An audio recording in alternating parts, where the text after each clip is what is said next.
Chambly Sport. Pour tout savoir sur la prochaine rencontre du FC Chambly, c'est l'avant-match de Mathieu Aubeuf. C'était la fête vendredi dernier au stade du Ménil-Saint-Martin et peut-être même y étiez-vous pour assister à la victoire 3-1 du Football Club de Chambly face au co-leader du championnat, Avranches.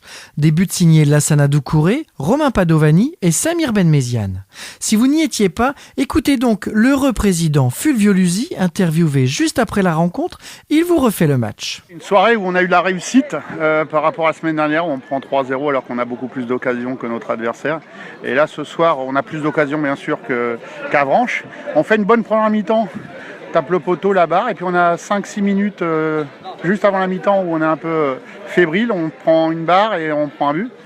En deuxième mi-temps, je trouve qu'on fait une sale mi-temps, et puis on débloque le score dans les dernières minutes et de belle manière en plus par 2 beaux buts. On est heureux, on est 3e ce soir, c'est magnifique. Par contre, il y a beaucoup de travail. Et Romain Padovani encore. Mais écoutez, il est extraordinaire en ce début de saison. C'est un joueur qui avait signé un contrat pro avec l'AS Monaco. Il a joué 5 ans à Monaco. Il a eu, lors de son premier contrat pro, une rupture des ligaments croisés du genou. La deuxième année de son contrat pro, il a eu une deuxième rupture du même genou. Voilà, c'est un gars qui ensuite est oublié par le monde professionnel, descend en national.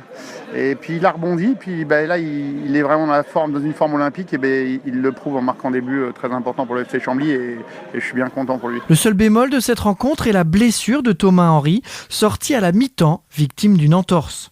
Lui et Eduardo Rodrigo, toujours suspendus, seront les 2 seuls absents du match de ce vendredi à Sedan, où Chambly se présentera avec l'étiquette de 3e du championnat. Un beau classement que Bruno Luzi tient néanmoins à relativiser. C'est toujours bon, faut pas faire la fine bouche, c'est mieux d'être 3e que dernier à pareille époque. Après, ça reste quand même anecdotique, dans 6 mois ça aura beaucoup plus de valeur si c'est le cas. Et il y aura certainement des écarts, pour l'instant c'est pas le cas, mais voilà, on va à Sedan avec forcément un capital de confiance redoré avec cette victoire contre Avranches qui nous fait le plus grand bien, qui était leader. Donc on sait que c'est toujours compliqué là-bas. La saison passée, on s'est incliné 3-0.